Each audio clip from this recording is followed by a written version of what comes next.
Bonjour et bienvenue dans ce nouvel épisode de podcast. N'oubliez pas de rêver. Le podcast de ceux qui n'ont jamais cessé de rêver. Ici, ce sont témoignages inspirants et bonne humeur. Je suis Lucie, l'animatrice de ce podcast. Et aujourd'hui, j'accueille Sylvie pour un épisode sur le thème maternité et vie professionnelle. Bonjour et bienvenue Sylvie. Bonjour Lucie, merci beaucoup de m'avoir invitée. Je te remercie, toi, et je voulais aussi remercier Charlène qui a été mon invitée sur le thème de l'amitié en début d'année. Je suis certaine qu'elle écoutera cet épisode, mais je voulais aussi la remercier car c'est elle qui nous a mis en contact. Exactement, elle aura peut-être quelques clins d'œil de ma part aussi Je pense. durant l'épisode. C'est parti pour cet épisode. Je te laisse te présenter en donnant dans ta présentation ta qualité principale. Oui, alors je t'avoue que j'ai pas beaucoup hésité sur cette question. Je vais citer le courage. Mais le courage, pas nécessairement comme on l'entend. C'est important de mettre la bonne définition derrière le mot courage. Oui. Très souvent, quand on entend courage, on pense à quelqu'un qui a peur de rien, qui est très fonceur, qui n'a pas peur et qui construit des choses beaucoup, beaucoup. En réalité, courage vient de corps en latin, qui veut dire le cœur. Donc le courage, c'est rien de plus que de faire les choses avec le cœur et de prendre les décisions qui vont en ce sens. Génial, elle est top cette définition. Est-ce que Mm. tu peux nous en dire un peu plus sur toi, qui tu es, où tu habites, qu'est-ce que tu fais? Oui, bien sûr. Alors, comme tu l'as dit, je m'appelle Sylvie, j'ai 36 ans, team 90, on se sait. Yes. J'habite à Clermont-Ferrand, donc dans le centre de la France. Je suis à mon compte depuis 2 ans aujourd'hui. Je me suis lancée 1 an après la naissance de mon fils. Hmm. Je suis maman solo. Et j'étais maman solo dès la grossesse, donc il se peut que mes partages soient légèrement teintés de cette expérience de vie aussi. Hmm. Même si je sais que chez les couples, on va dire, où il y a un papa, une maman ou deux parents, c'est pas toujours tout rose non plus. Hmm. Je suis donc directrice artistique et brand designer pour les femmes entrepreneurs afin de respecter au maximum mes valeurs un peu féministes, très engagées et justement où chacun mérite d'avoir sa juste place au fait dans le système. Génial. Je voulais savoir aussi quel a été ton parcours, tes études, quel type d'élève tu étais par exemple. Ah, j'étais une élève très très sage, très très appliquée, très discrète et efficace. C'est quelque chose qui est énormément revenu dans mes bulletins scolaires. Discrète et efficace. J'étais pas du genre à bavarder à l'école. J'étais là pour apprendre. Et j'adore apprendre. Donc vraiment, j'ai adoré l'école. Ça s'est un peu complexifié à la rentrée au collège, comme pour beaucoup. J'étais Hmm. pas dans un collège très très bien réputé, disons, pas très très bien entourée à ce moment-là non plus. Donc j'ai fait un petit peu comme j'ai pu, mais je me suis petit à petit détachée du système scolaire. Et quand je suis arrivée au bac, mon objectif, c'était de vite avoir le bac et de vite travailler. Je voulais très rapidement passer sur la vie active. Quand bien même j'adore apprendre et j'adore l'école, j'avais vraiment cette envie d'indépendance. Et c'est peut-être quelque chose qu'on retrouve aujourd'hui avec mon statut de maman solo. Hmm. Mais j'avais très envie de venir faire mes briques dans le domaine pro. J'ai longtemps hésité entre le parcours classique, académique, scientifique, parce que j'étais très douée en sciences. Ok. Tout le monde me poussait ici parce que c'est là où on gagne le plus d'argent, c'est là où on est le plus reconnu socialement aussi. Mais manque de bol, j'ai aussi une casquette artistique et j'ai toujours adoré dessiner, raconter des histoires, imaginer des univers, rentrer en contact avec les gens, comprendre plus en profondeur. Et j'ai décidé, un peu contre l'avis de tout le monde, de suivre cette voie-là.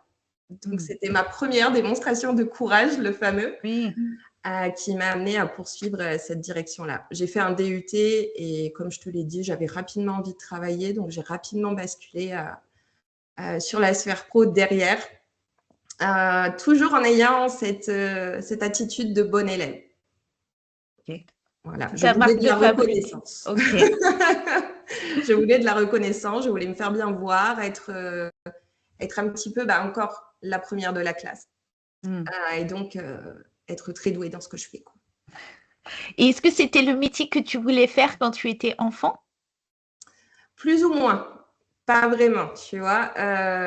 Quand j'étais petite, j'avais vraiment envie de créer, mais au sens large du terme et de manière très, très, très, très libre. Je pratiquais beaucoup l'illustration, donc je me voyais plutôt comme illustratrice. Et la réalité m'a un petit peu rattrapée. Je me suis dit, d'accord, tu suis tes rêves, etc. Tu vas dans le domaine de l'image, mais assure quand même un petit peu tes arrières. Et c'est un ancien compagnon qui m'avait un petit peu ouverte à tout ce qui était web, digital, etc. Et c'est là où j'ai réussi à trouver un entre-deux. Donc, j'ai intégré une agence de communication quand j'ai fini mes études. Et ce rêve de l'illustration, je l'ai un petit peu mis sous le tapis. On va attaquer maintenant le cœur de l'épisode. Alors, il faut savoir que c'est un thème d'épisode qui m'a été demandé par mon audience. Donc, je m'exécute, mais en tout cas, ravie de t'avoir comme invité. J'ai un peu galéré pour trouver quelqu'un qui voulait bien intervenir sur ce sujet. Donc, vraiment, merci pour ton courage, Mais je justement. compris. Moi, je voulais savoir qui tu étais avant de devenir maman et quelle place le travail prenait dans ta vie. Justement, j'étais, comme je te l'avais dit, je voulais vite rentrer dans le monde du travail, donc j'étais assez carriériste. Carriériste dans le sens où j'ai laissé le travail prendre toute la place dans ma vie. Euh, J'avais envie de faire mes preuves et je suis arrivée dans un environnement qui n'a pas été des plus bienveillants, où j'ai dû faire mes preuves, mais dans le dur. Donc concrètement, je passais mon temps à m'exercer, à travailler, à continuer, etc. Et je voyais vraiment dans le travail une forme d'accomplissement personnel. Je devais d'abord arriver à ce stade-là, à cette case-là, que je m'étais imaginée comme étant la case parfaite dans mon esprit. La réalité, encore une fois, m'a rattrapée parce que j'y suis arrivée. Je suis devenue directrice artistique de cette agence. Mais en devenant directrice artistique, déjà d'une, j'avais pas d'autre étape ensuite. Et j'étais pas bien du tout parce que justement, j'avais surinvesti cette sphère professionnelle. Et à un moment donné, j'ai fini par péter les plombs. Donc, ça a fini en burn-out, dépression aussi, perte de sens. Parce que finalement, quand tu arrives là où tu pensais que tu serais super heureuse et trop, trop bien et c'est génial la vie, tu n'es pas si heureuse que ça. Ça remet pas mal de choses en perspective. Donc, j'avais quand même cette très bonne élève, très effacée, très je fais ce qu'on me demande et j'espère avoir de la reconnaissance en retour. Reconnaissance qui n'arrivait pas vraiment. Donc, ça m'a un peu remise les pieds sur terre, on va dire, de manière assez brutale parce que je me suis effondrée. Mais ça a remis pas mal de choses en perspective. Je voulais savoir à quoi ça ressemblait ton quotidien à cette époque-là. Est-ce que tu passais ta semaine au travail ou est-ce que tu avais quand même des loisirs en dehors? Globalement, je travaillais beaucoup, je finissais tard. Une fois que j'avais terminé ma journée, j'allais faire une grosse séance de sport parce qu'il faut bien trouver un moyen de décompresser. Ok. Donc, j'avais pas vraiment un rapport très, très sain au sport à ce moment-là. C'était plus pour tenir le coup. Et après, ensuite, je rentrais chez moi, je mangeais, je dormais, je recommençais, quoi. Tu vois, c'était un petit peu ça. Le week-end, ça m'arrivait de voir quelques amis, connaissances, mais encore une fois, j'étais pas très, très bien entourée. C'était beaucoup, on sort le soir, on boit trop, tu mets le dimanche à t'en remettre. Enfin, il n'y avait rien de vraiment stimulant ni très enrichissant d'un point de vue personnel. Et du coup, qu'est-ce qui a changé quand tu es devenue maman? Et ça a été quoi l'évolution, notamment au niveau de la vision du travail et de la place qu'il prenait? Ça a tout changé. Mais déjà, quand j'étais enceinte, parce que je me suis retrouvée solo à 2 mois de grossesse, sans travail non plus, donc au chômage, ce qui fait que j'ai eu beaucoup de temps à dispo dans mon esprit pour repenser un petit peu tout ça. Et ma principale question, qui a tout fait bouger autour, ça a été qu'est-ce que tu veux transmettre à ton fils?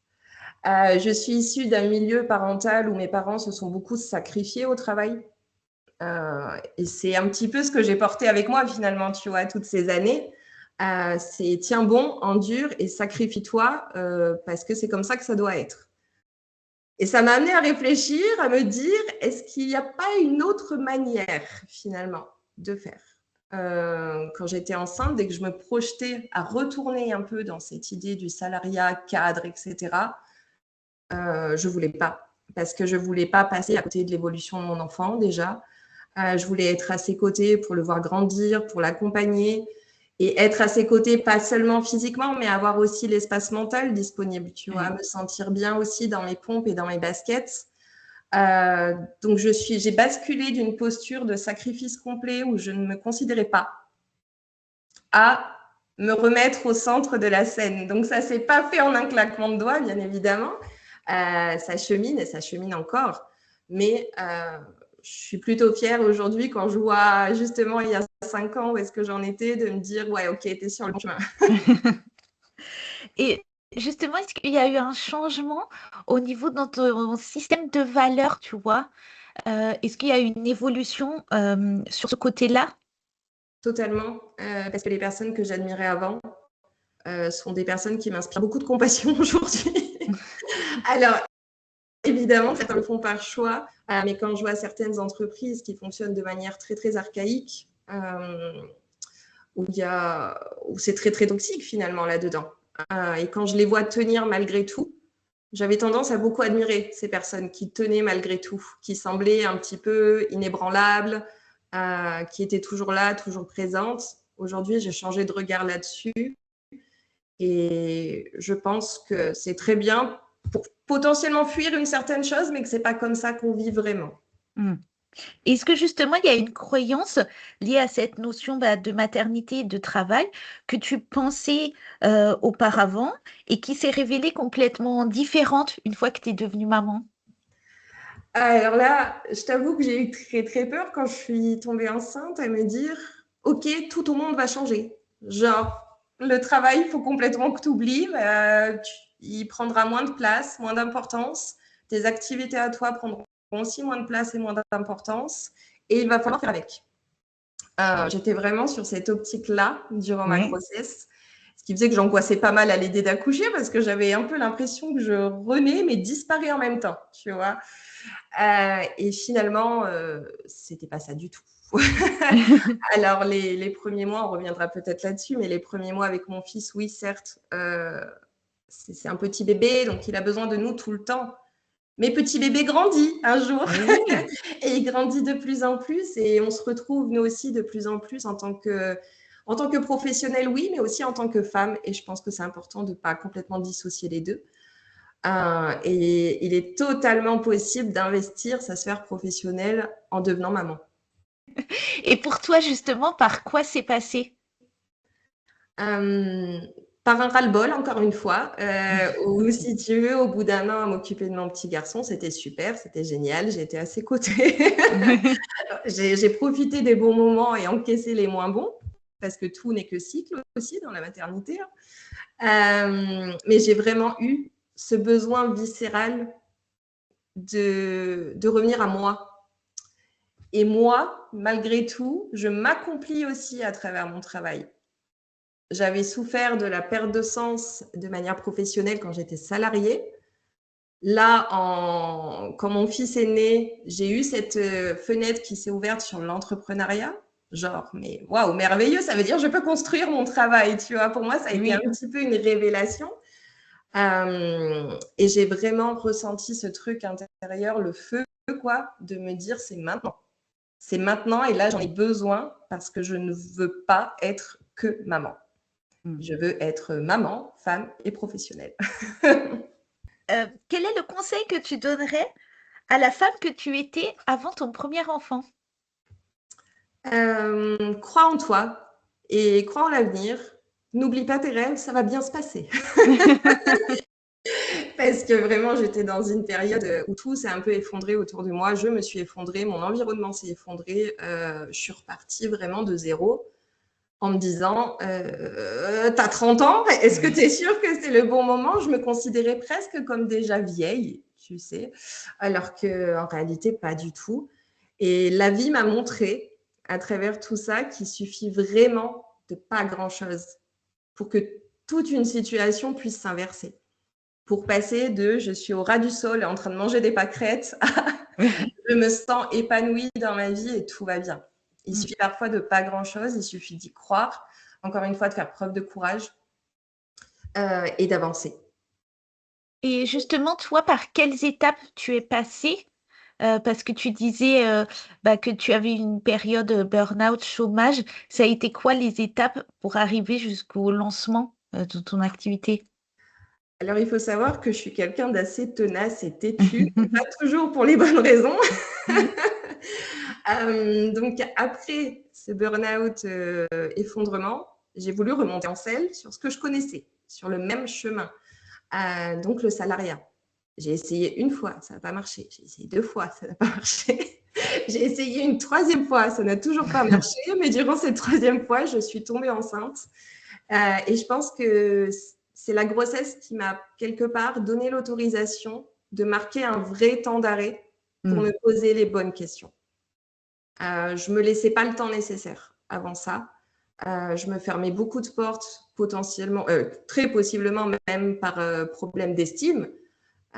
Parce que quand on sort d'un environnement toxique qui nous a détruit, l'estime est détruite Oui, avec. Donc par problème d'estime, de confiance en moi, en ma capacité à gérer tout ça. L'entrepreneuriat me semblait être un truc énorme, tu sais, genre, waouh, faut communiquer. Tu entends beaucoup de gens qui disent aussi, il faut compter minimum 2 ans avant de pouvoir se verser un salaire. Enfin, il y a énormément de choses qui circulent là-dessus et ça me faisait peur. J'avais vraiment super peur. Donc, j'ai essayé de continuer sur le même chemin. Ça ne marchait pas. Je suis tombée enceinte. Je me suis posé les bonnes questions.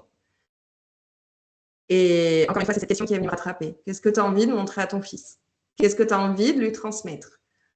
J'ai envie de lui transmettre que la vie, c'est cool, que tu n'as pas besoin de souffrir, que tu peux créer tes propres solutions, qu'il y a toujours des solutions, et que même si on a peur, parfois c'est bon d'y aller.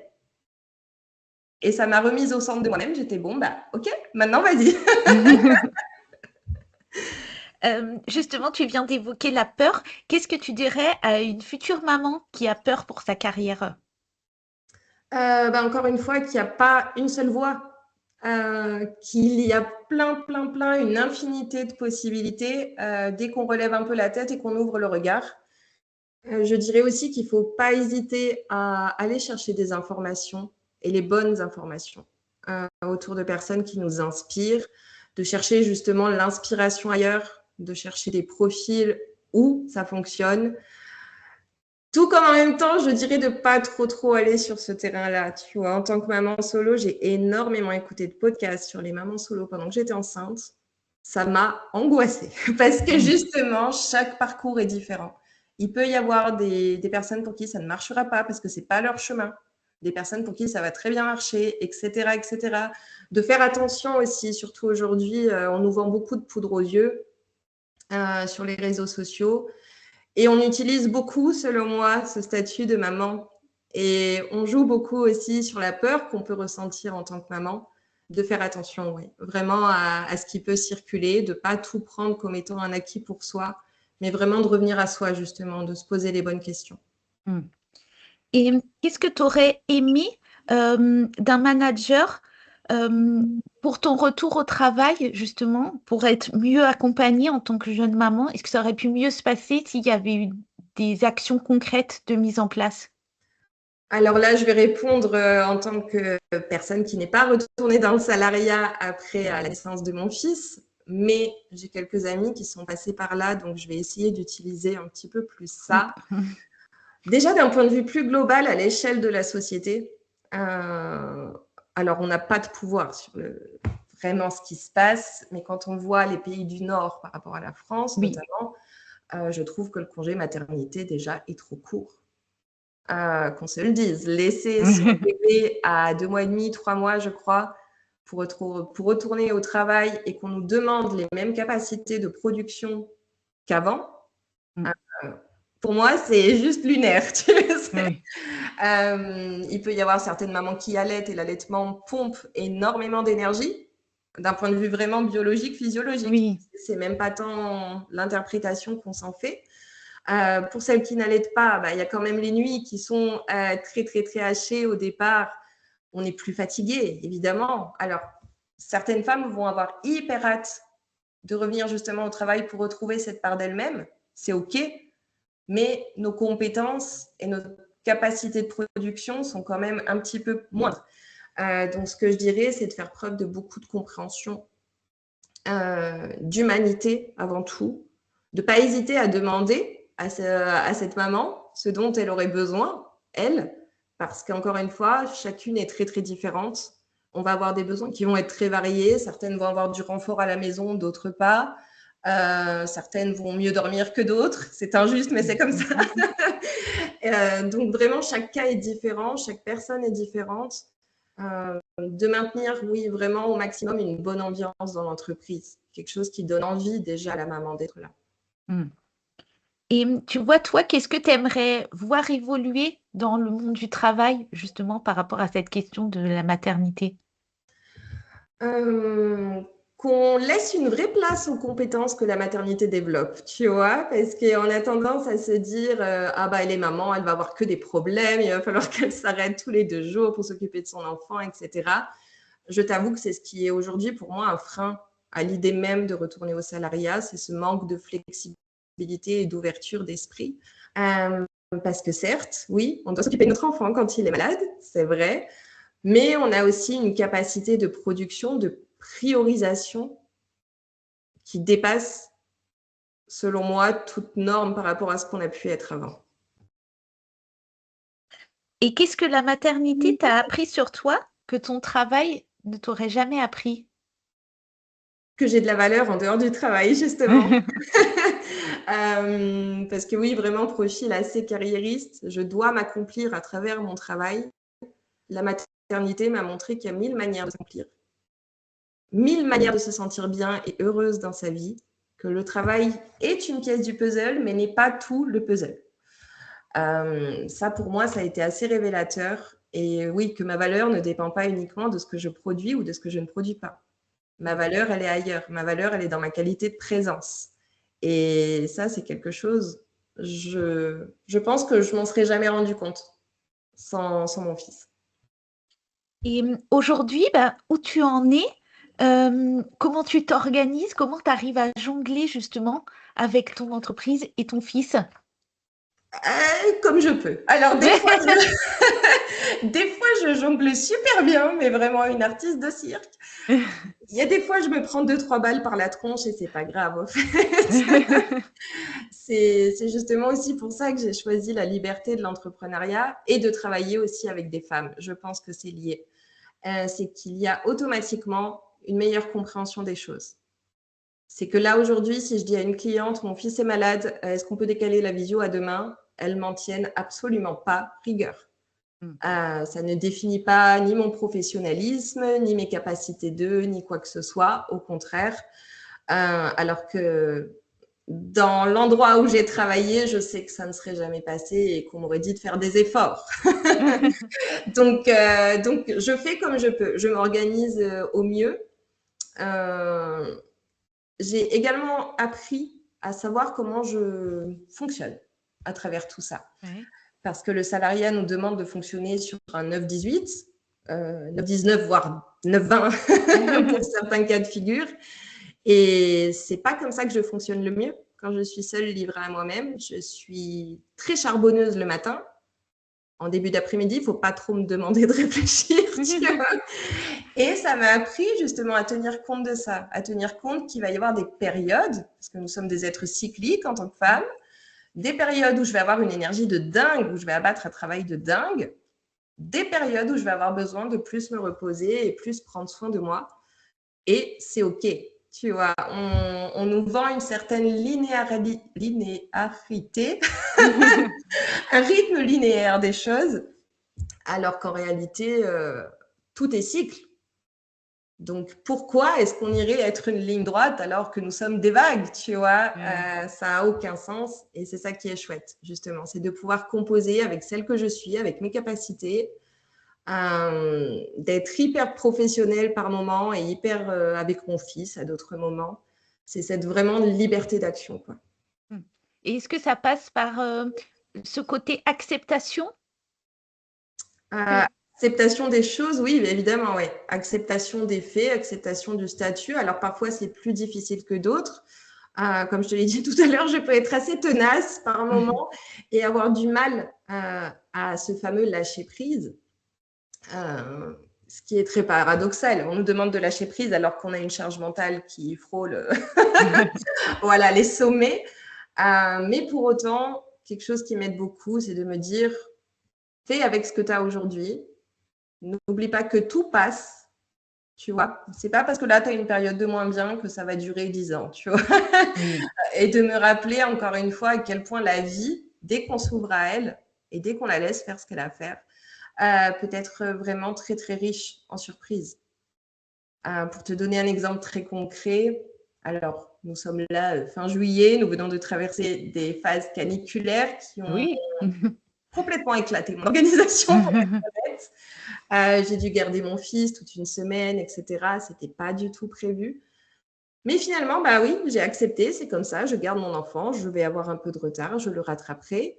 Et cette période-là, avec mon fils, ben, le fait d'être un peu forcée à lâcher prise m'a permis de débloquer tout un paquet de choses qui étaient stockées dans mon esprit, de questions. Ah, les entrepreneurs le savent, mais on se pose beaucoup de questions. Le positionnement, les clients, le machin, le truc, le bidule, les réseaux. Et finalement, les réponses sont venues toutes seules. Donc parfois, il n'y a pas besoin de forcer, juste faire avec ce que la vie nous donne. Et c'est parfois là qu'on va avoir de belles réponses et de belles surprises aussi. Hmm. Est-ce que, au travers de ton expérience de la maternité, tu as eu parfois le sentiment de perdre ton identité professionnelle? Ah, oui, mais en fait, c'était plutôt un choix de perdre mon identité professionnelle parce qu'elle ne m'allait pas du tout. Pour être tout à fait honnête, mon identité professionnelle, comme je l'ai décrit au départ, c'était de dire oui à tout, de ne pas faire de vagues, de rester dans mon coin, de faire ce qu'on me demande de faire. Voilà, c'était ça mon identité professionnelle et c'est avec cette identité-là que j'ai démarré mon parcours entrepreneurial. Ça n'a pas duré longtemps avant que je me fasse rattraper par mes travers de surinvestissement, d'en faire trop, beaucoup trop. Donc, je dirais même plus qu'ici, mon fils a été un garde-fou Ah. pour que cette identité professionnelle ne revienne pas complètement et qu'au contraire, j'infuse de mon identité à moi, et là, je fais un gros clin d'œil à Charlène si elle nous écoute, d'infuser mon identité à moi dans mon identité professionnelle. Qu'il y ait moins de dissociation finalement, quelque part, tu vois, et que l'identité retrouve un petit peu de son essence pure, tu sais. Même si on a tous, toutes et tous, différents masques qu'on porte en société, on va se comporter plus d'une certaine manière sur le pro, sur le perso, sur l'aspect familial.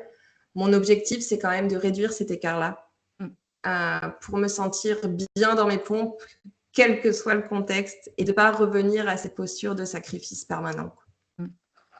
Et à quel moment tu as eu l'impression, de trouver ou retrouver ta place et par quoi c'est passé?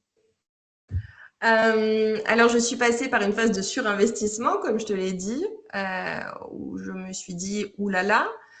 Mais il y a eu une étape avant ça qui m'a quand même pas mal libérée. C'est la partie exposition sur les réseaux. Parce que mine de rien, quand on se lance à son compte, on doit se faire connaître. Oui. Notre nom doit circuler d'une manière ou d'une autre.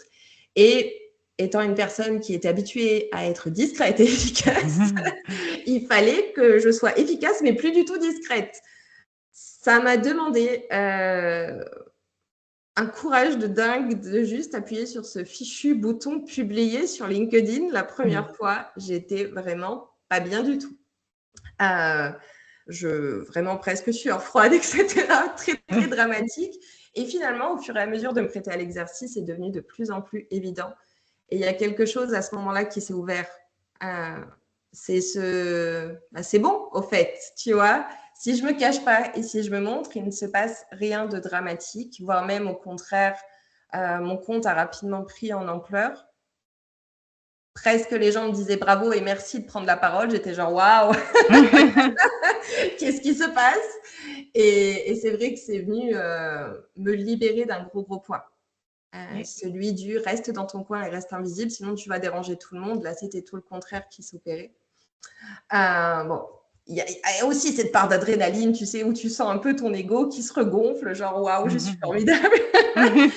Je suis quand même vite redescendue sur Terre, comme je te l'ai dit, j'ai surinvesti cette sphère-là trop, tu vois. Vraiment, je ne pensais qu'à ça, ça avait pris presque… Tous mes neurones étaient accaparés par justement ce côté professionnel et il m'a fallu quelques épreuves, bien évidemment, pour réussir à poser le bon cadre. Apprendre à poser des limites, ça aussi, clin d'œil à Charlène, apprendre à respecter justement celle que je suis, mon mode de fonctionnement et poser le cadre nécessaire pour que les autres s'adaptent et que ce ne soit pas toujours à moi de m'adapter. Voilà ce que je peux en dire à l'heure actuelle, mais pour autant, c'est un parcours, c'est un cheminement, c'est un processus finalement, tu vois, cette construction de l'identité.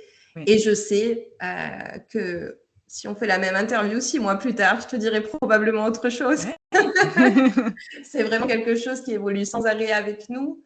Pour moi, l'objectif, c'est quand même petit à petit, étape après étape, de me rapprocher d'une certaine forme d'équilibre qui, moi, me fait du bien, oui. Qui n'est pas forcément celui qu'on nous vend. Il n'y a pas de méthode miracle, il n'y a pas d'équilibre parfait, universel, mais vraiment de trouver mon équilibre à moi. Tu évoquais là juste les réseaux sociaux.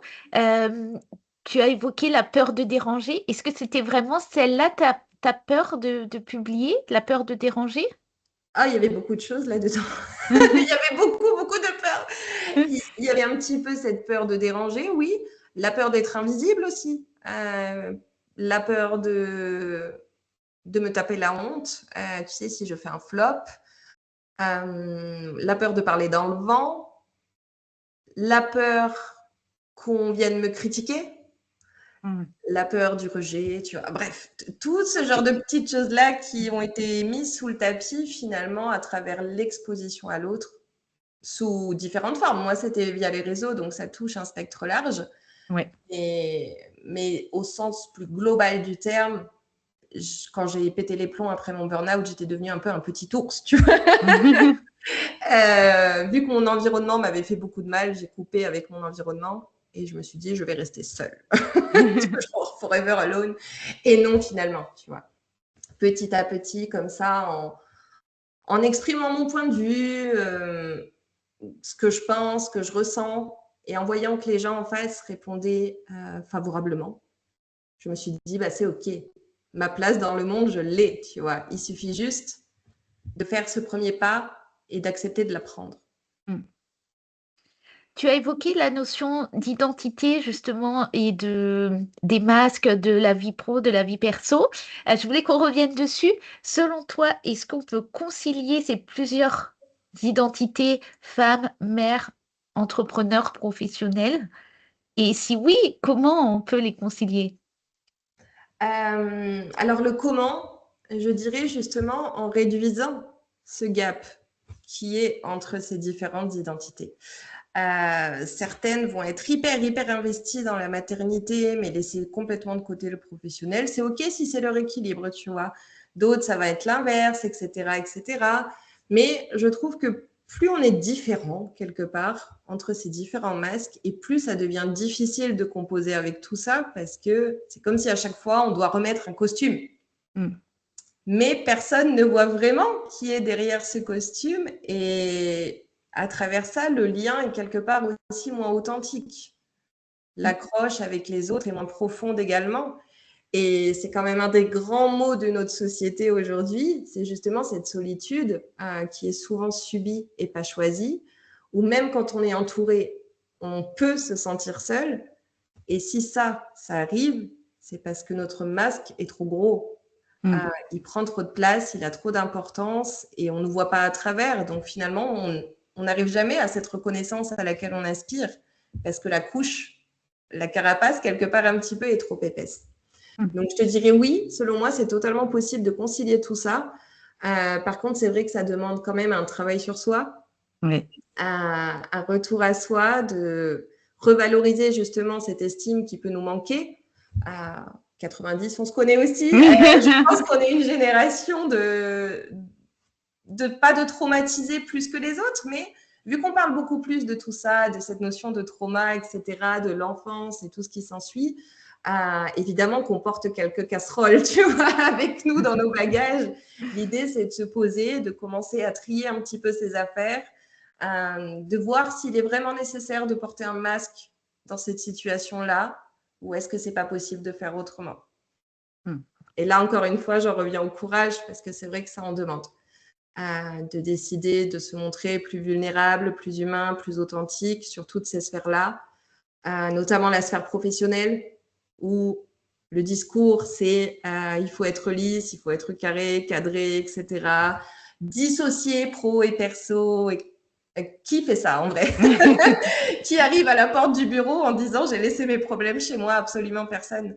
Et selon moi, c'est en ouvrant un peu plus la porte à tout ça, au fait d'équilibrer, mais sans porter de masque, plutôt de toutes les porter en même temps, tu vois, d'équilibrer tout ça, qu'on en arrivera à des humains qui se sentent mieux dans leur pompe. Est-ce que tu as des rêves et des projets pour la suite? Ah oui. Alors, le projet, c'est là où c'est rigolo. Mais ça fait plus d'1 an que j'ai envie de lancer un podcast. Génial. Et là, ça commence un peu à me titiller parce que ouais, tenace, mais aussi, je suis très intellectuelle, mais au bout d'un moment, tu sais, quand tu te poses trop de questions, tu es là, genre, sors de là, quoi, et vas-y, essaye de faire ton truc, vois comment tu te sens. Si c'est OK, bah, continue. Si tu sens que c'est pas ton truc, bah, c'est pas grave, tu arrêtes. Mais voilà, j'ai pas mal de projets un petit peu comme ça, dormants, Trop bien. où je me suis dit, attends un peu, là, c'est pas le moment, là, tu as des clients, là-dessus. Là, j'ai plus d'excuses, voilà. Donc oui, j'ai ces projets-là d'un point de vue professionnel. Je suis également en train de me former à la psychothérapie en complément de mon activité de brand designer, parce que je trouve que c'est étroitement lié. Je ne peux pas vraiment dire aux femmes aujourd'hui, je déploie ton identité visuelle telle que tu es, si je n'apprends pas encore plus à dissocier justement qu'est-ce qui est du masque de qu'est-ce qui est de sa vraie personne. Même si j'ai une intuition très développée, j'aime quand même pouvoir la faire reposer sur un socle beaucoup plus théorique. Trop bien. Je ne peux pas te dire aujourd'hui si je deviendrai psychopraticienne ou non, mais j'avais envie de passer par là et d'avoir cette brique-là qui rejoint toutes mes autres compétences. Et en termes de rêve, alors là, on part sur du plus grand, tu vois. Mais bien évidemment, j'aime beaucoup voyager. Notamment pour changer de décor, m'ouvrir à d'autres cultures, d'autres cadres. Et j'ai bien évidemment très envie de transmettre ça à mon fils aussi. Donc voilà, ça va être mon objectif ces prochaines années, c'est de sécuriser suffisamment mon activité pour nous permettre de kiffer vraiment la vie et de prendre tout ce qu'elle a à nous donner. Je pense aussi qu'il y a beaucoup qui passent par le fait de s'ouvrir à l'autre. Et l'autre au sens très très large, aux autres cultures, aux autres pensées, aux autres manières de faire. Qui t'inspire, toi? Est-ce que tu as des rôles modèles et est-ce que tu aurais un exemple aussi inspirant lié au thème de l'épisode, donc maternité et carrière? Est-ce que tu as un exemple? Alors, comme je te l'ai dit, j'ai beaucoup suivi de podcasts sur ce sujet quand j'étais enceinte et je me suis rendu compte que ça ne me faisait pas que du bien. Donc, j'ai un petit peu coupé tout ça. Mais en réalité, sur les réseaux, on en trouve un paquet, quoi. Justement, de modèles comme ça, de femmes qui réussissent avec les enfants, solo, pas solo. Je dirais juste, attention, justement, sur ce plan-là, on est toutes différentes et on avance toutes avec des ressources différentes. Je trouve ça génial de s'inspirer, mais tout aussi important de garder un pied dans sa propre réalité. Tout ne se dit pas.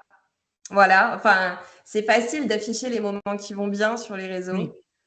On ne voit pas forcément ce qui peut se passer derrière et les moments un peu plus compliqués où justement, elles-mêmes aussi se prennent des balles sur la tronche à force de jongler, où ça devient plus difficile, où il y a potentiellement une séparation, quelque chose, enfin, on ne sait pas. Voilà, on ne sait jamais totalement ce qui peut se cacher chez les autres parce que justement, on a tendance à cacher ce qui va moins bien. Je ne sais pas comment Charlène va le prendre, mais je dirais que cette dernière année et demie, Charlène m'a beaucoup inspirée. pense qu'elle Euh, sera ravie que tu la cites. que je la cite, ouais, de par justement ces partages qui sont bien plus transparents que la moyenne, même si qu'on se le dise, on a tous des choses que l'on garde pour nous, mais elle fait preuve d'une grande transparence, d'une grande vulnérabilité aussi dans ses partages. Et c'est vrai que je me suis beaucoup reconnue dans ce qu'elle a pu dire, notamment sur la casquette entrepreneuriale. Parce qu'on a beaucoup d'idées l'une comme l'autre, etc., et qu'on a envie de plus, mais qu'on ne sait pas vraiment trop comment. Et tout ça, personne n'en parle vraiment de tous les doutes qui peuvent être liés à cette condition. Elle le fait, et je trouve qu'elle le fait très très bien et de manière très juste surtout. Top. Et puis elle est maman aussi, je crois que nos garçons ont à peu près le même âge, donc forcément, si tu veux, ça crée des points d'accroche et quelques points communs, quoi. Le thème fil rouge du podcast en 2026, c'est la réussite. Donc, comme tous les invités, je te pose la question, c'est quoi ta définition de la réussite? Et est-ce que justement la maternité a changé ta définition? Ah, totalement. Avant la maternité, je t'aurais dit que la réussite, c'est s'accomplir professionnellement et gagner beaucoup d'argent. Voilà.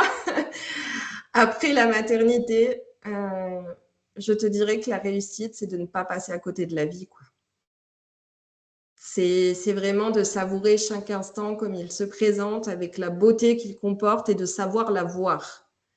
Donc, d'avoir aussi cet espace disponible, cette connexion, cet ancrage au moment présent, d'arrêter d'être sans cesse soit dans le futur, qui peut être parfois des projections catastrophes, team anxieux, on se sait, soit parfois dans le passé, j'aurais dû. Non, c'est plutôt d'être là maintenant, d'être présent. Et d'ailleurs, c'est ce que mon fils m'apprend le plus, c'est d'être là, présente dans l'instant. Pour lui, il n'y a pas de demain, il n'y a pas de hier, tout est tout à l'heure. Donc voilà, c'est ce qui m'apprend le plus. Qu'est-ce que tu fais là maintenant avec ce que tu as? Depuis le début de l'année, donc j'ai aussi une tradition. L'invité précédente t'a laissé une question et tu vas pouvoir laisser une question pour l'invité suivant ou suivante. Donc la question de Magali pour toi est, où dans ta vie en ce moment as-tu besoin de t'apporter de la douceur? Alors, la grosse dédicace à Charlène, c'est dans mes voix intérieures. Parce qu'on en a toutes. Des petites voix qui se disputent un petit peu, qui nous disent qu'on pourrait faire mieux, qu'on ne fait pas assez, que là on en a trop fait, tatati, tatata, ça va jamais. Donc je dirais à ce niveau-là.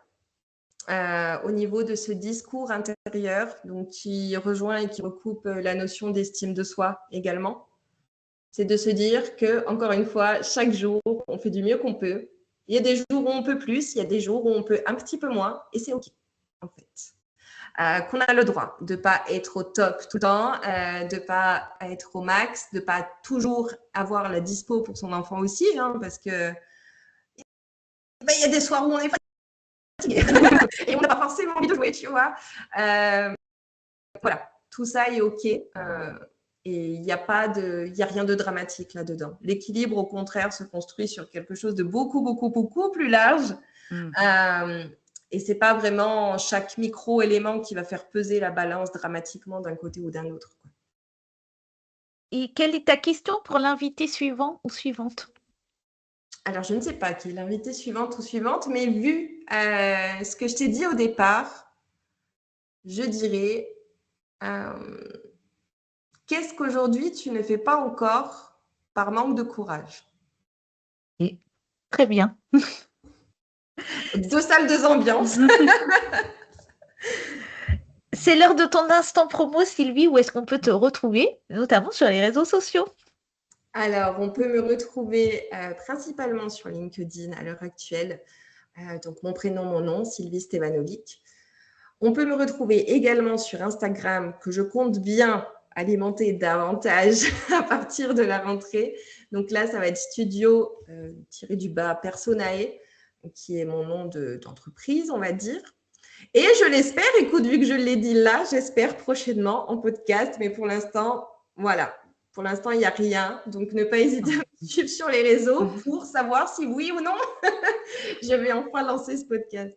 En plus, j'ai eu plusieurs invités, voilà, qui l'ont dit. Et pour l'instant, j'ai vu des podcasts sortir dans les invités que j'ai eus depuis que j'ai lancé. Donc, je te souhaite voilà, la même chose. Je pense notamment à Muriel qui a lancé son podcast Qu'est-ce qu'on fout ici? Euh, Ah, il j'aime y a- beaucoup le nom. Moi aussi. Sylvie, je vais aussi te laisser choisir le mot avec lequel les auditeurs pourront commenter cet épisode. Donc, tu as un mot à choisir. Quel est-il? Je dirais oser. Je crois que je l'ai déjà eu, mais je suis très contente qu'il revienne. On va passer à la conclusion. Et donc, tu connais ici sur le podcast, c'est l'invité. Donc, toi, c'est lui qui va pouvoir conclure cet épisode. Le dernier message que tu as à transmettre est terminé par le titre du podcast. N'oubliez pas de rêver. Je t'écoute. Alors, le message principal que j'ai envie de transmettre ici, c'est justement qu'il n'y a pas de voie toute faite, il n'y a pas qu'un seul chemin à suivre, il n'y a pas une bonne voie à suivre, mais il y a une multitude de possibilités. Donc, d'ouvrir au maximum son regard, d'ouvrir au maximum ses œillères. Si on n'est pas bien aujourd'hui dans une situation donnée, que cela concerne la maternité, le travail, le pro, le perso, ne pas hésiter à se faire aider, accompagner, à parler, à communiquer et à faire preuve de vulnérabilité pour pouvoir justement ouvrir son champ et ouvrir son regard. Il y a autant de maternités que d'individus, de professionnels que d'individus, autant de possibilités aussi. Donc voilà, je dirais ça, ne pas hésiter à oser suivre sa petite voix intérieure et n'oubliez pas de rêver. Merci beaucoup, Sylvie.